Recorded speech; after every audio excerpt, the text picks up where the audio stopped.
Welcome back. Counsellors and former detainees are urging families to report early signs of radicalisation, saying that timely intervention can save lives. One individual who was radicalised in his teens and reported by his own family attests to that. He says his life might have ended prematurely if he hadn't been stopped from joining a terror group. He tells Aslam Shah how quickly extremist content online had consumed him and how his family's action changed his life. Today, Hamza is rebuilding his life with his family firmly by his side. But about a decade ago, as a teenager, he was heading a very different path. He went online to better understand the Islamic concept of jihad.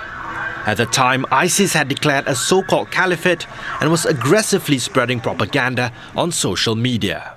So I consume this video every single day. I remember for like maybe 5 to 6 hours a day, just learning more about jihad.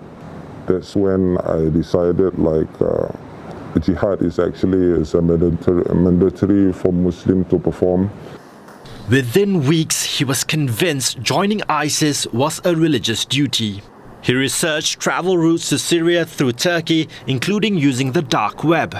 He also forced himself to watch graphic violence to prepare mentally.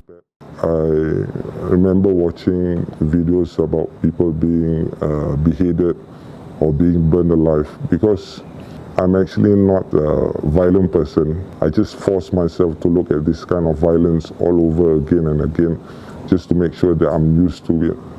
He even told his family about his plans. His mother was alarmed and tried to steer him back towards his studies.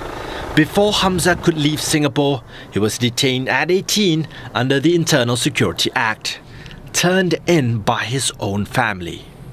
Online self-radicalization is set to continue to be a major terrorism threat to Singapore. With the rise of artificial intelligence, radical content can be created and spread at a much faster pace. For Hamza, it took just over a month of consuming such content before he became convinced he wanted to join a terror group. He says if he had not been caught, he would have likely lost his life. He spent about 2 years in rehabilitation, receiving religious counselling, psychological support and mentoring. He also sat for his GCE O-levels while in detention. Throughout, his family visited him weekly, supported by caseworkers to ensure stability at home while he focused on rehabilitation. Among those who counseled him was Ustaz Rijal. He says Hamza had a distorted interpretation of religious concepts. A misconstrued understanding of what jihad is all about. ISIS advocated for armed struggle against the non-Muslims, whereas jihad doesn't even allude to that concept of indiscriminate killing. Structured counselling helped Hamza separate faith from extremist propaganda. He now understands jihad as striving for self-improvement and doing good, not violence. He cautions against blind acceptance of online content and urges parents to stay involved.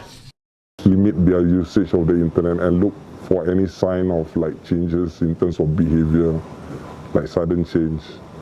Important to have a good relationship with them so they are able to share what are their thoughts or what, to be open with them so we can understand, and if they have some kind of different misunderstanding, especially about religion. It takes a village to raise up a child.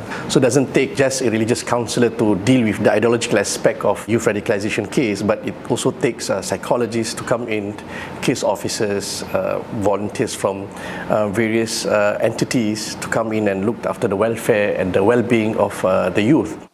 Hamza was later released under supervision and his restriction order eventually lapsed. Today, his relationship with his family is stronger. He hopes his experience will encourage other parents to act early if they notice warning signs before it ends in tragedy.